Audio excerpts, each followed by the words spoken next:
Sorry.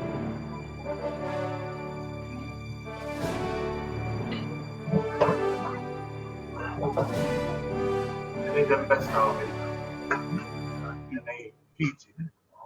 Okay, Mr. Ambassador, we have here Mr. Siaosi Finiki. Talofa. How are you, sir? Oh, fine, thank you.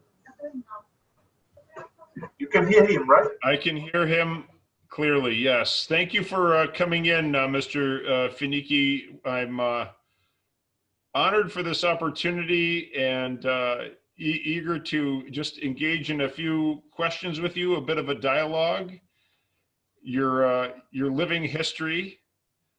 And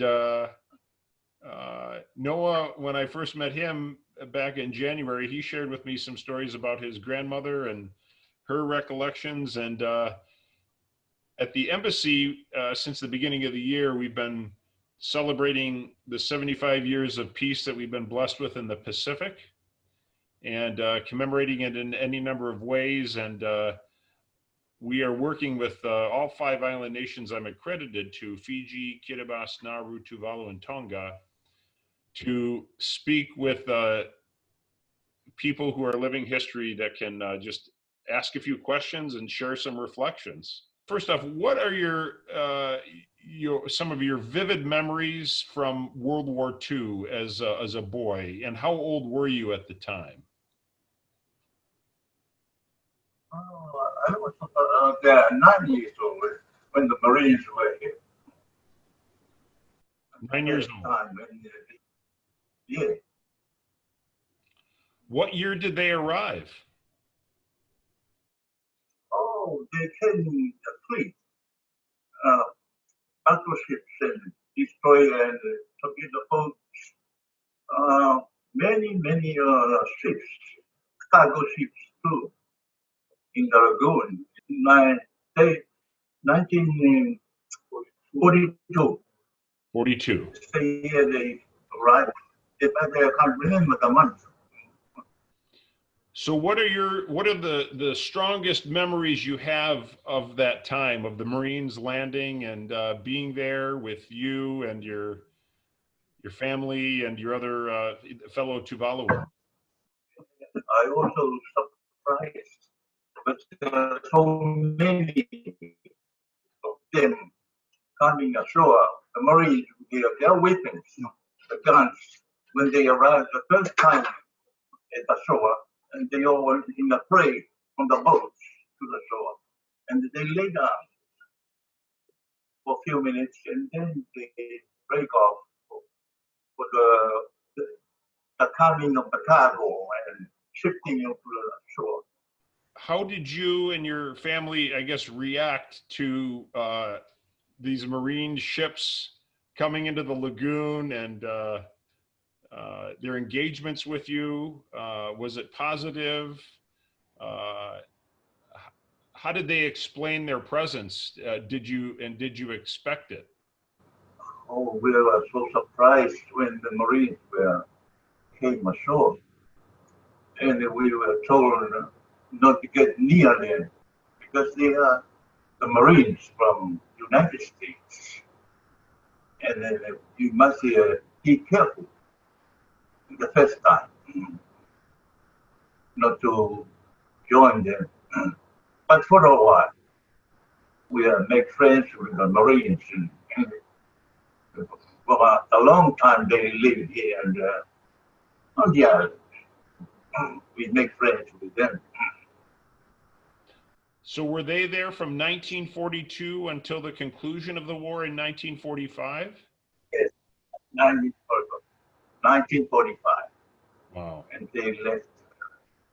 But they came afterwards to clean up the land, the weapons they left in the island.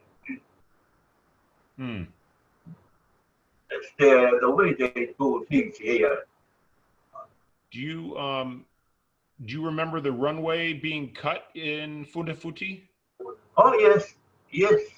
But they planned to clear the main settlement of the island, but the government told them to shift the their base to the other side, where the Bulaga pig were guarding.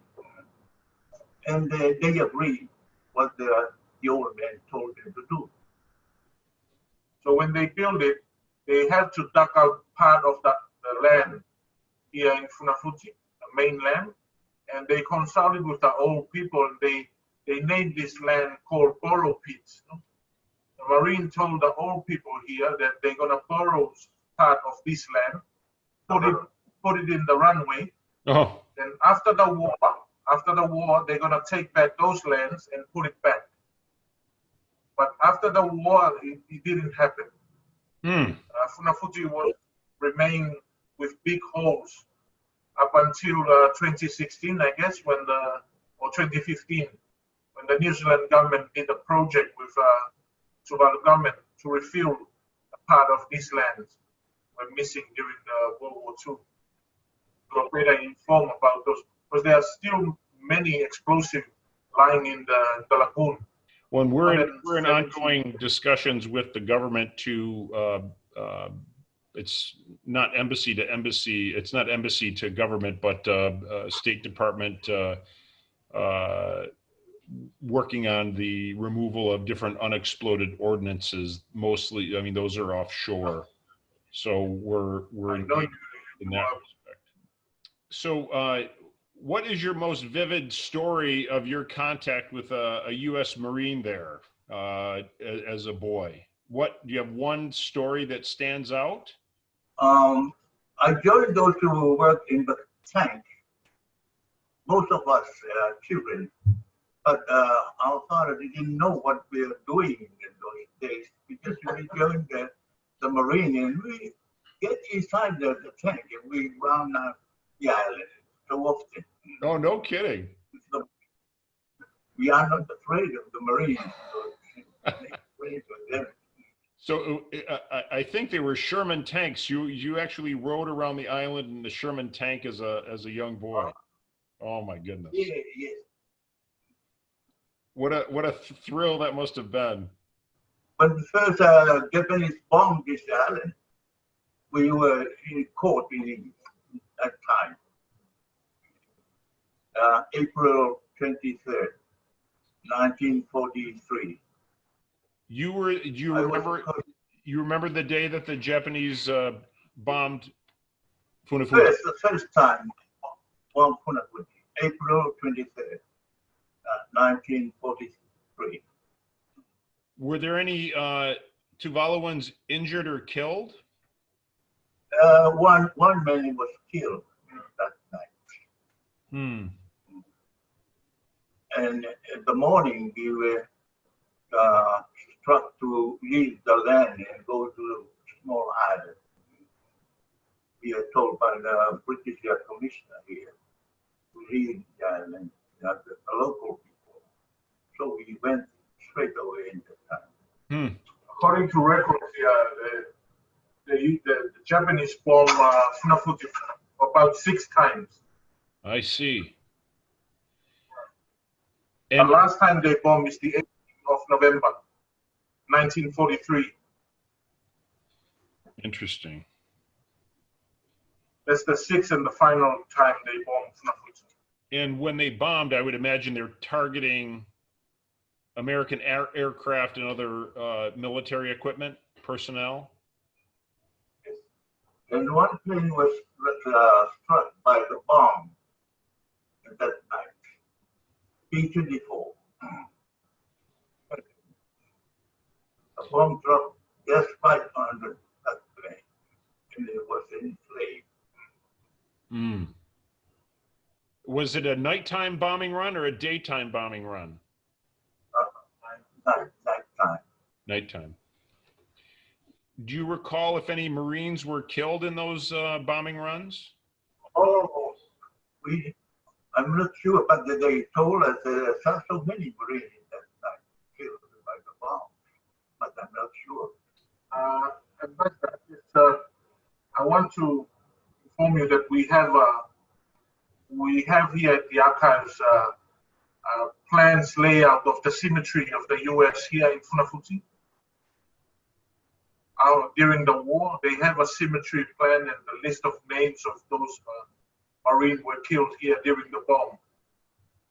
So did after the war, did life change much after the war? But it changed now, the way of life here, because we live mostly on import food now, not as before. We lived before on local food. Now the change is so much now. We depend largely on imported food. That probably presents unique challenges, I would imagine, too.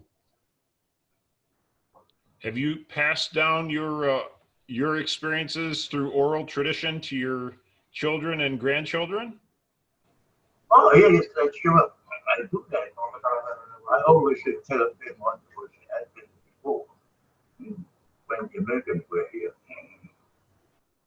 It's a beautiful way to remember the past and look for the future. I guess to that end, what advice would you give to youth, not only in Tuvalu, but the United States, about what we should do to maintain this peace we have been blessed with for the last 75 years?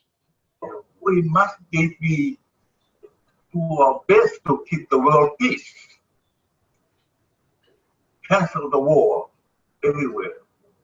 Make everybody happy. That's the main thing we humans must do. Live in peace. So everybody must be happy. That's my advice. Sound counsel. We should be vigilant for peace, and I appreciate your living testimonial you've shared with us. Do you have any other reflections you wish to share, Mr. Finiki or Noah? I can't remember now because I am now 86 years old. Wow. I just want to tell you a story. Okay, one Tuvaluan was killed by the American. His name was Apelila, and he was shot by a Marine sentry on the lagoon beach after curfew one night in January 1943. The sentry's account of the incident was that he had been attacked and fired in self-defense. The US military held a court of inquiry at which Frank Pacifica was the interpreter, and the district officer Wernham, who had returned to the island soon after the American arrived, was an observer. There was no evidence to contradict the sentry's story, and he was acquitted of all blame. Wenham was not happy with the way the court had been conducted, claiming it was a cursory affair. But as he had no jurisdiction over a military court, he had no option but to accept the decision. Tuvalu people too did not accept the court's finding, as it was a common knowledge that Apelila and the Marine had previously had a fight over a woman. There was a motive for murder. The use of a submachine gun to pump several bullets into an unarmed man seems to be an excessive measure of self-defense. The Marine was immediately transferred and left Funafuti the day following the inquiry. Part of the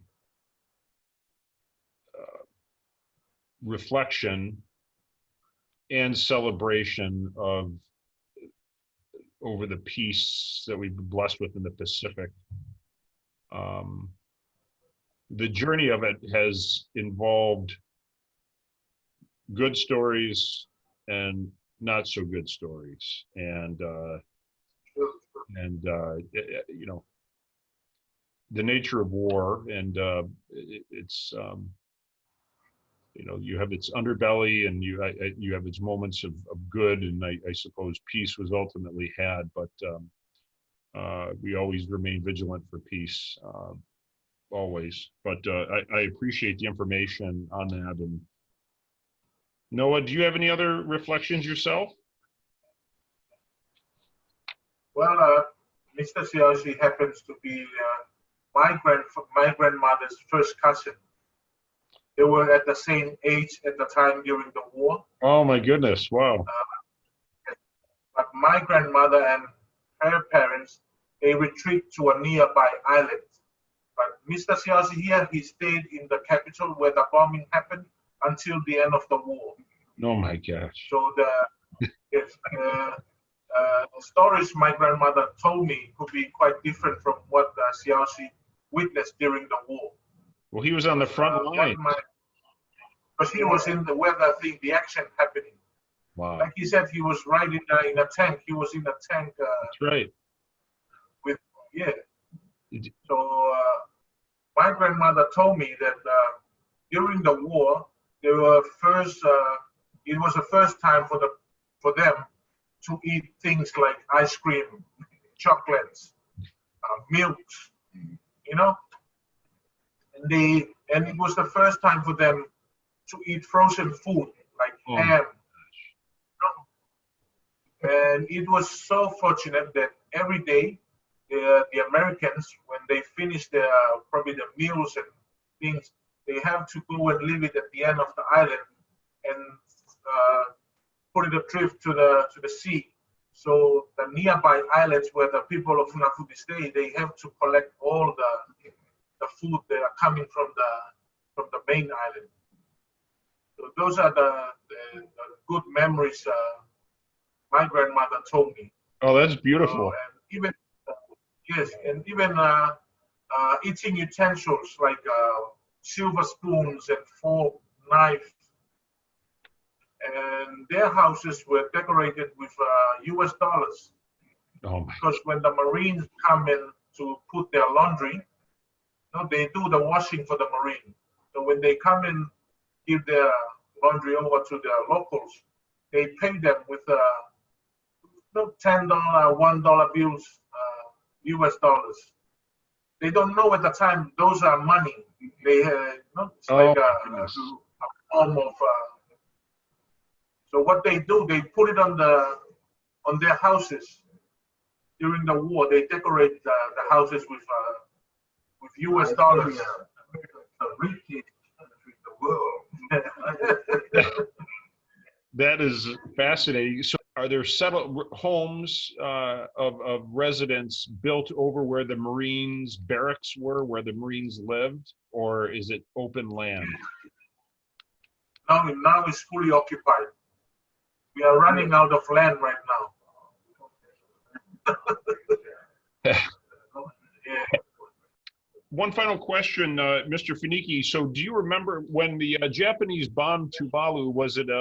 Were they both bombing aircraft or fighter aircraft? One or the other, or both? Only they came in nighttime, but I was for a fighter. Fighter one. Maybe two. Yeah, maybe two on the plane. Two. Only small plane. So you saw them before the American. You saw the whole event. Before the American, they used to come in the daytime. Before the Americans were landed here, because they came from Tarawa, a plane. Yeah. They came in the daytime. But they never land. They never land here. Wow. I wonder. It makes you wonder whether they were just setting the stage for an eventual land invasion, or but then got distracted when things. Probably, yeah. Probably they are scouting around for potential land area here, for their landing fleet. The Japanese. Well, gentlemen, I sincerely appreciate your time. Mr. Finiki, it's an honor to meet you, sir. Living history that you are, and your very stirring accounts, both the that you shared and Noah that you shared, both the but the good and the happy memories, but also the sad and unfortunate memory of war that that always exists. And Mr. Finiki, it looks like you have a Marine Corps desert hat on there on your lap. Thank you for inviting me to talk with you. I am the only man still alive. Know something about the Marine. Oh my gosh. Well, I can't express my gratitude enough for you making the time and taking the time and sharing so generously these very evocative stories. And Thank you very much, Mr. Ambassador. you're welcome. And I hope if I get back out to Tuvalu, Mr. Finiki, I hope to meet you in person. I'd be delighted by that. In the meantime, I'll.